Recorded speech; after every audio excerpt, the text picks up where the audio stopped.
Hello Goddesses and welcome to this week's Oracle Messages for week of the 9th of July.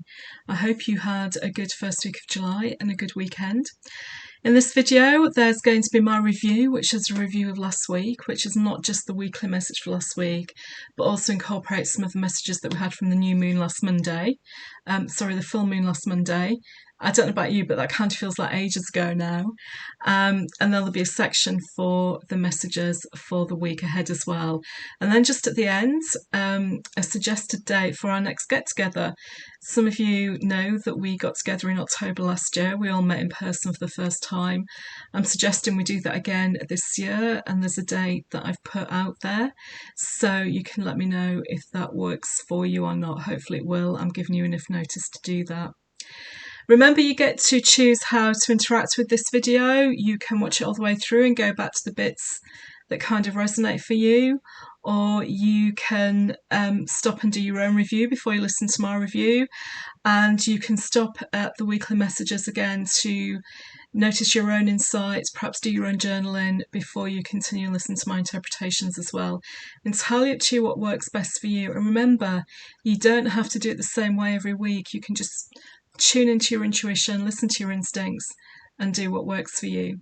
So here we go with my review.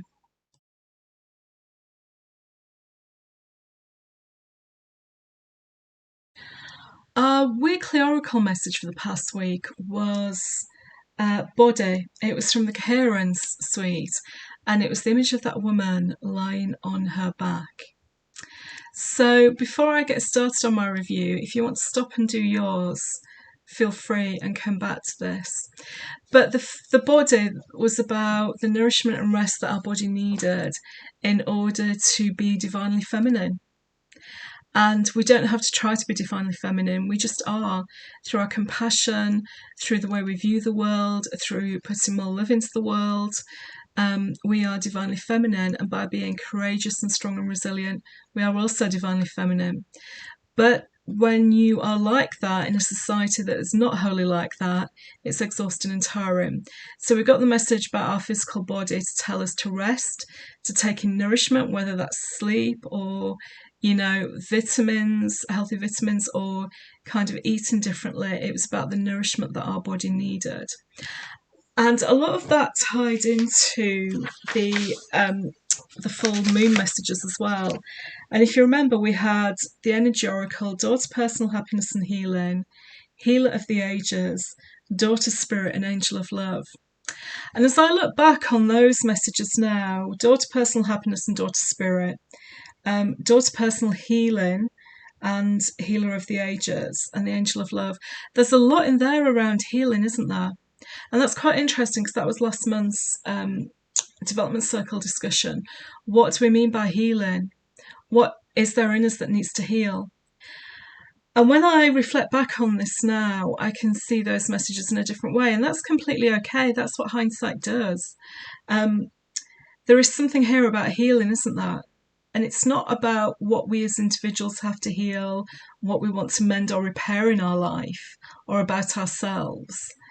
It's the healing of the divine feminine that has been pushed aside for so long, that we have adapted and worked in different ways that are not suitable to us. So the best example I can think of is from my own experience with a 30-year career in the corporate world as a HR director traveling the globe.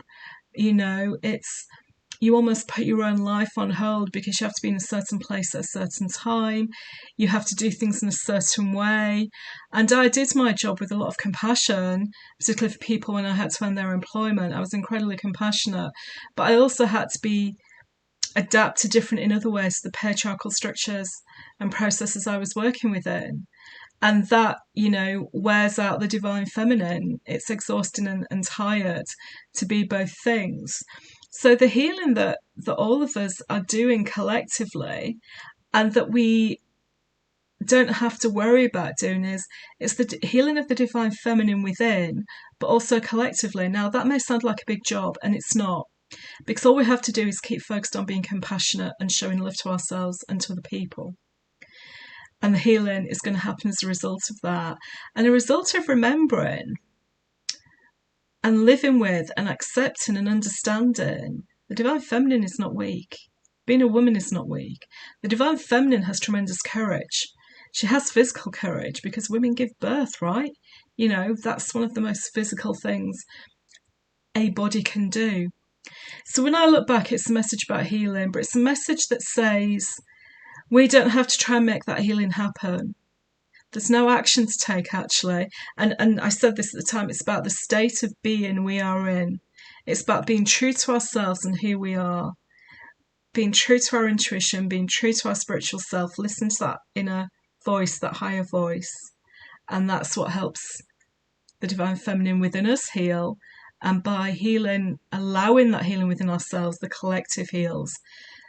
And I very deliberately say we allow that healing because it's not something we go out and do. We just allow it to happen within us.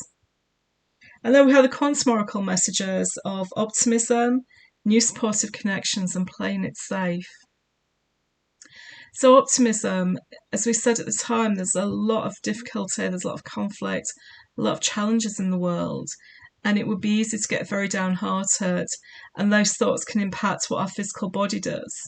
So it's okay for us to be optimistic about ourselves, our future, our life, our family, our businesses, whatever's going on in the world for us, in our part of the world. It's okay for us to be optimistic because that helps change the vibrational frequency around the universe as well. Supportive new connections coming in. Maybe those haven't appeared yet, but you know, there's still another week of this moon cycle to go. But then also playing it safe. And the playing it safe message was a lovely message, and she was very happy at her little table having a cup of tea. But just over the hill were the fireworks. So did you play it safe this week? Or have you done something that for you feels courageous and feels like it was a risk? Doesn't matter what anybody else thinks or what anybody else's standards are. Just take a moment and think back. Was there something you did this week that felt different to what you would normally do and felt different to playing it safe? So for me, it was the summer school. And summer school, it's free service I'm running, 8 lessons over the summer. It's things that most of you already know, but it's some basics about intuition to help people understand. And I followed my intuitive guidance and I followed my spirit guide. There's no sign up, there's no email, there's no group. It's just there, it's just out there. And when you work for yourself, it's, you know, people and business coaches I'm talking about particularly want you to get people to sign up. You get their email, you do this, you send them this, and there's a big offer at the end. There's just none of that. So it doesn't feel a risk in that I know I'm intuitively guided to do it, but it feels like a risk on the other hand because it's so completely different to what is done these days. That was my risk versus playing it safe. So look back now. How has your body been over the past week? Have you been resting? Have you been giving it the nourishment it needs? Oh, deep breathing, I love it. Do you feel the healing happening within you? Can you feel optimistic? And have you played it safe? That's my review. Coming up next are this week's Oracle messages.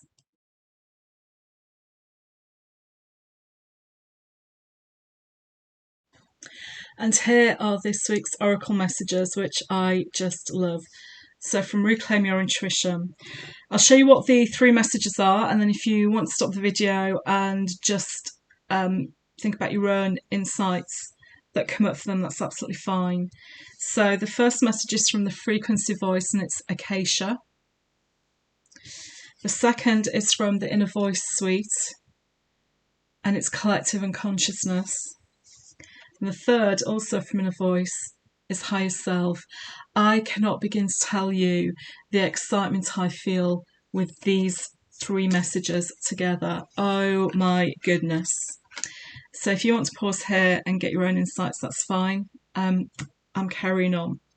So Acacia is about the Akashic field. It's about this invisible field that exists around the universe that is the warehouse or the storehouse of all information and thoughts and beliefs of all time, past, present and future. Difficult concept to get your head around if you're still fairly new to it. But the interesting thing is science is catching up with this, and it believes there is a hologram again, kind of invisible hologram around the universe that does the same thing, that keeps all information of all time. Now, the term acacia is used in spiritual terms because it's a very spiritual world, and it's from an old spiritual language, an ancient wisdom language called Sanskrit. And so this image here is kind of like, here's the earth, but then here's this idea of, this field around it and these ethereal colours to demonstrate the acacia is there. And why is the acacia important, and why is it frequency? Well, it's frequency because the acacia is invisible. It's nothing we can see. It's nothing we can touch. But it is part of the communication system for intuition. So this is how people can be mediums. They can tap into things that have happened in the past. It's how people can look ahead to the future potentiality. Now, remember, we're never fortune telling. When we look at what may happen, it's always about potentiality and possibility, because there's many, many possibilities that exist for the future. So why has the acacia come up for us this week? It's come up to remind us that the door to spirit is still open this week. So do you remember one of the messages from the full moon reading was, from the energy oracle, was the door to spirit. So this is reminding us that the door to spirit, the door to universe, is still open for us. So if door to spirit doesn't sit well with you because spirit's not a word that you use, but universe says, the door to the universe is open. If you want to take the time this week to have quiet time, to meditate, to listen to that inner voice and higher self, which we'll come to shortly, you're going to get some profound insights this week. The insights that you need. The insights that we all need are different because we're all in different phases of our intuitive adventure, and that's perfectly okay. But the veil is thin, as the saying goes. The veil is going to be thin this week. It's going to be very easy to take on those insights. So you may not be able to see or touch the acacia, but you can listen to it, you can hear it, and you can connect with it. So deep insights are available this week if you want to take the quiet time to listen in and tune in. They will be available to you. And how are they available to you? Well, it's not just insights that you're going to get about you. It's insights about how you are in the world and what to do on this earthly planet, because that's what inner voice and collective unconsciousness is about. So collective unconsciousness is a term created by Carl Jung over 100 years ago, and he was a psychologist and is considered to be the father of analytical psychology. So he came up with this hypothesis, a theory, that the collective unconsciousness is the part of the unconsciousness of everybody, every soul that's ever been, and it comes together in this collective, and that we are born with a layer of that in our unconscious mind that we can tap into. So it's the idea that there is a part of us in our mind that is intangible and that we can't see, that connects to a collective of all souls and their unconscious that's been around all times. So that's how we can know things. That's how we can know when, we think about someone and they're going to call us, they call us 2 minutes later. It's how those things happen. It's this connectedness. So when you tune in, you're tuning in for a message and an insight for you, but a message and insight for you that lets you be more of the divine feminine in the world, that lets you be more of your intuitive and spiritual self in the world. It doesn't change you or the essence of you. It's just about your state of being, whether people see you being calmer, more optimistic, more centered, more grounded, more balanced, whatever it may be. You are still you. I am still me. I am just doing it within a state of being spiritual and intuitive, or I do my best to. So I love this. So there's this sense of something bigger than us around the cosmos, something that is bigger than us, that is the collective of the earthly planet, and all souls that have ever lived. And then it comes down to us as individuals. So it's kind of like this big macro view, and it funnels in a bit, and then it funnels down a bit more, and it comes to us in our higher self. And she's got a light shining out of her hair about her crown chakra. So again, it's about when we spend time connecting this week, it's this beautiful insight we get for our higher self. Now, you can carry on doing whatever you do this week and not taking the time to tune in, and you might still get an insight, but I'm just getting a very strong message that the universe and Acacia is saying, please tune in, we have lots to tell you. The world needs to change and we can each play a part in it. And even if it's a very small part, it's still a very important part.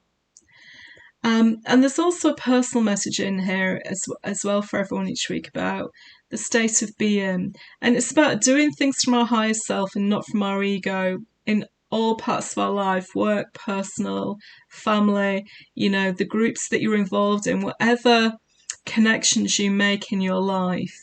It's about coming from that place of higher self. How would you interpret that? You take the high road. Someone trolls you and you could write a really sarcastic response back. That would be from ego. And the higher self just says, let it go. There's no point continuing to deal with something like that because that individual has a different motivation to you. Let it go. You don't need that CRAP in your life. It could be someone who wants to argue with you, and normally you'd argue back from a place from ego, but instead you say, okay, well, that's your point of view. I disagree, but I accept that you have your point of view, so let's just agree to differ and go our separate ways at this point. It's about taking this higher road, not necessarily being magnanimous, but just bringing things to a halt instead of getting involved in things. Now, that doesn't make us weak, and it doesn't mean that people are getting away with things. It means we're showing there's a different way to be in the world, and this different way to be is coming from this level of higher self. Because when we do that, that is far more powerful to the other individuals involved and to the planet in general, to the cosmos in general, than arguing back or fighting back. The world doesn't need more people to argue back and fight back. There's plenty of people out there who can do that. It needs the people who can calm things down. It needs people who can stop those things in their tracks. And that's what responding from the higher self does. And when more and more people respond that way, all the noise of trolls and other people starts to lessen and lessen and lessen because it's not getting the attention and the focus that it wants. And that's why people are arguing. That's why trolls do what they do. They do it for attention, same as bulls. They do it for attention. And we're not giving them, this sounds really awful, we're not giving them the satisfaction of that attention, because that just exacerbates what's going on in the world, and it's not what the Divine Feminine is about. It's not what the world needs. We're responding from that place of the higher self. I've told you how much I love this. So the Acacia, if you choose to spend some time each day in quiet time with a cuppa, looking at the clouds, just allowing thoughts to drift in and out, and, just paying attention to what insights might come up for you. And during those insights, you might get something around what's going on in the collective consciousness. You might get or be drawn to an idea that's that you've read about recently. So maybe you've read something or heard about something recently that you're interested in, and that comes back to you as part of that meditation and tuning in. And it's a reminder that we're not just doing this for ourselves, we're doing it for the whole of humanity. And we are responding from our higher self. We don't respond the way everyone else does. We don't react. We don't get worked up. We respond calmly and we close things down from our higher self. I love this. I really do love this. I hope all this makes sense to you. If you have any questions, let me know. But that's our reading for this week.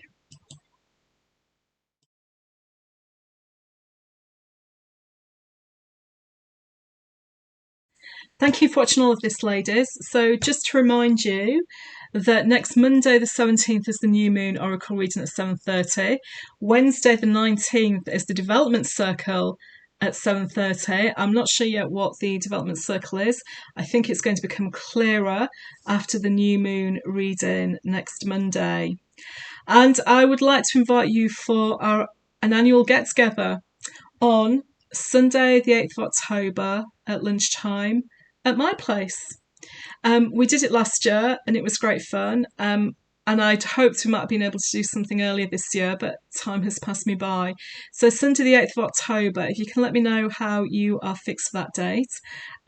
It will be a buffet kind of, eat it on your lap kind of lunch, very informal, and just an opportunity for us to get together, chat to one another, talk about anything we want to talk about, and just put some positive, collective, divine, feminine, intuition circle vibes into the world. And what a beautiful thing that would be. See you later. Bye.